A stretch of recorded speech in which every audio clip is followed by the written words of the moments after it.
بسم اللہ الرحمن الرحیم۔ جب رسول اللہ صلی اللہ علیہ وسلم کی وفات ہوئی تو منافقین نے یہ گستاخی کرنا شروع کر دی کہ اگر حضور نبی ہوتے تو وفات نہ پاتے۔ اپنے محبوب کریم کی جدائی کا صدمہ اور اس پر منافقین کی گستاخی یہ سن کر حضرت عمر فاروق رضی اللہ تعالی عنہ غم سے بے قابو ہو گئے اور اپنی تلوار نیام سے نکالی اور اعلان کرنا شروع کیا، اگر کسی نے یہ کہا کہ رسول اللہ صلی اللہ علیہ وسلم نے وفات پائی ہے تو میں اس تلوار سے اس کے 2 ٹکڑے کر دوں گا۔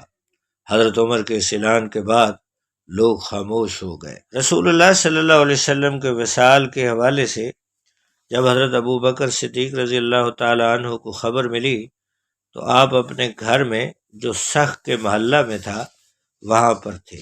آپ فوراً سوار ہو کر حجرہ مقدسہ کی طرف روانہ ہوئے جہاں حضور آرام فرما تھے۔ آپ تیزی سے آ رہے تھے اور زار و قطار رو رہے تھے۔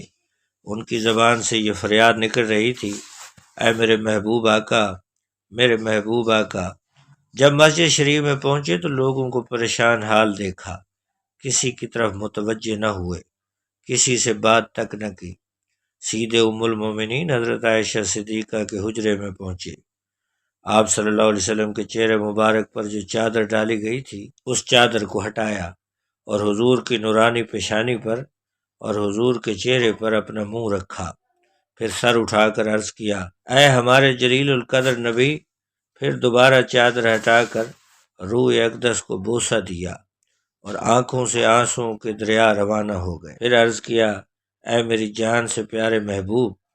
کئی بار چادر کو سرکایا، بوسہ دیا اور پھر آنسوؤں کا نذرانہ پیش کیا، پھر بوسہ دیا اور پھر فرمایا، میرے ماں باپ آپ پر قربان ہوں۔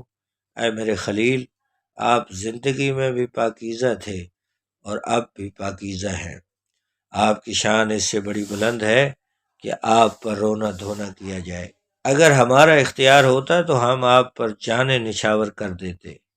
حضور نے اگر ہمیں مرنے والوں پر آہ و بکا سے منع نہ کیا ہوتا تو حضرت ابو بکر نے فرمایا، میں اتنا روتا کہ میری آنکھوں سے اشکوں کے چشمے جاری ہو جاتے۔ پھر عرض کی، اے اللہ، ہمارا سلام اپنے محبوب کی بارگاہ میں پہنچانا، اور یا رسول اللہ، ہم غلاموں کو اپنے خداوند قدوس کی بارگاہ میں یاد کرنا۔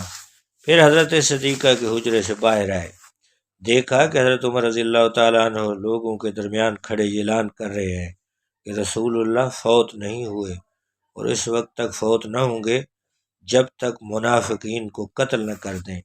حضرت ابو بکر صدیق نے حضرت عمر کو کہا، آپ بیٹھ جائیں، لیکن انہوں نے بیٹھنے سے انکار کر دیا۔ حضرت صدیق نے انہیں کہا، اے شخص، تم جانتے نہیں ہو کہ رسول اللہ وفات پا چکے ہیں اور اللہ تعالیٰ نے اپنی کتاب میں خود فرمایا ہے، بے شک آپ نے بھی دنیا سے انتقال فرمانا ہے اور انہوں نے بھی دنیا سے جانا ہے۔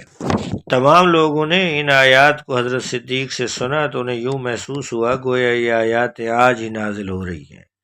پھر حضرت فاروق اعظم نے بھی اپنی اس غلط فہمی کا ازالہ کیا اور حضرت ابو بکر کی تصدیق